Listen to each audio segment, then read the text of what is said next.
Hello guys, this is Master Gaming and this is my first commentary video.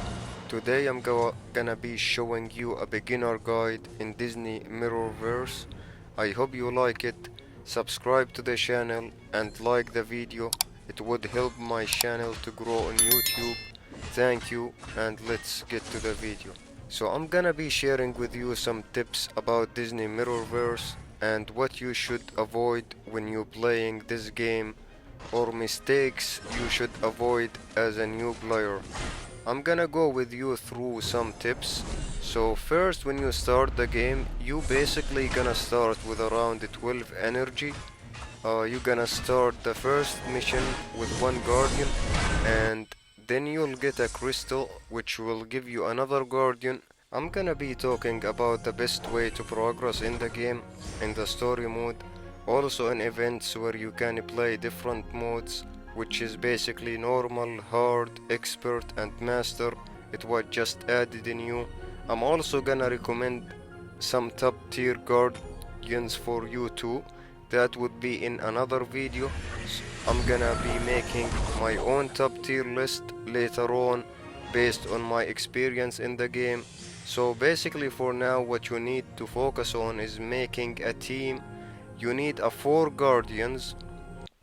You need a support guardian, and the support guardian is very important in the story mode. As you progress, there is some missions where you're gonna need the support guardian. It would help your team to heal in battles, and in some missions is necessary you're gonna need a ranged guardian. A ranged guardian has a high focus and a high damage and a good health power, so you basically need a ranged guardian too. You also need a melee guardian. A melee kind of the least favor in the game for some reasons.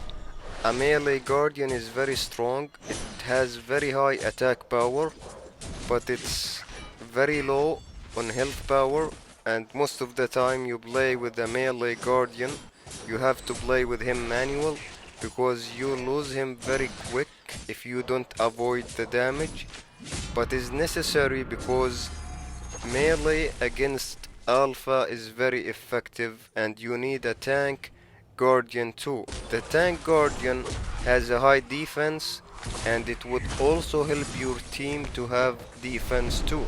So it have a medium amount of damage, but it's kind of strong. So I recommend you have a tank guardian because it has a high health power too.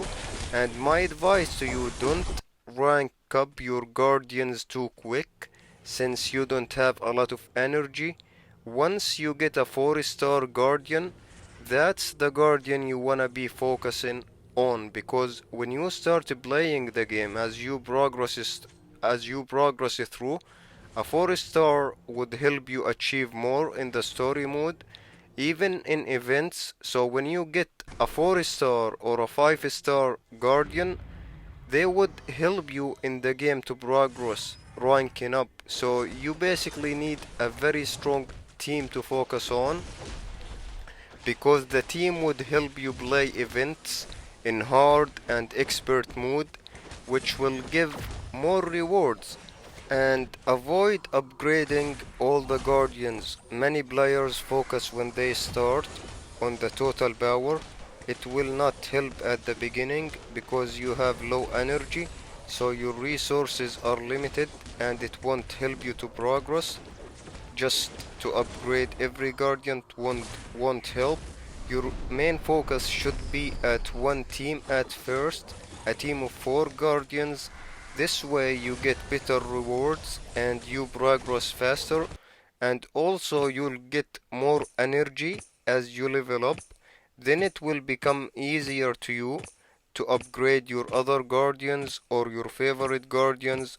So this is my first tip. My second tip, you should avoid spending the orbs you win from the game on anything.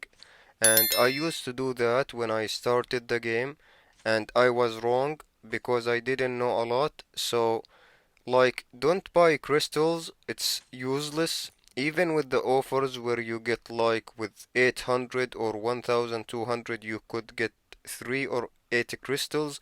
Avoid it. I used to do it and I was wrong. I think it's better to use your orbs. You save your orbs and use it in dungeons where you get better rewards. It would also help you upgrade your team and guardians. Tip number 3. Log in daily. Even if you don't feel like playing, you should log in daily to progress. Disney have auto mode where within 1 minute to 5 minutes you can spend all your energy.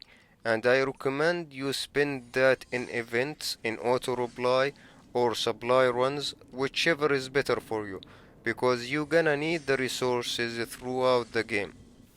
Tip number 4, and this is in my opinion.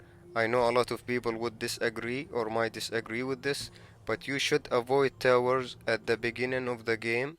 And the reason I say that because it does have a lot of team restrictions, which means you need all type of guardians, and also the reward you get from it at the beginning, it's not that much.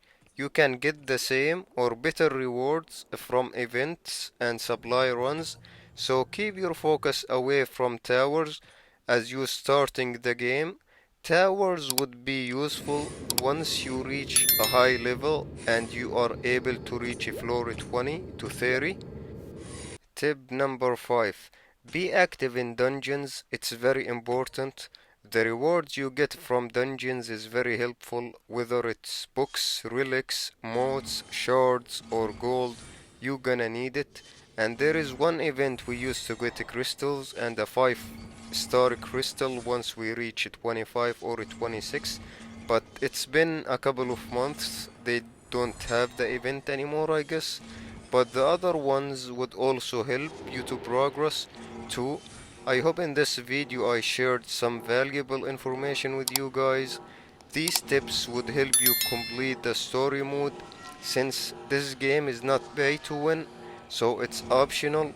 Like, you can spend money to progress faster, but you don't have to. Like, you can progress just following these tips I mentioned.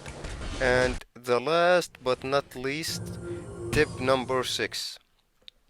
Join an alliance.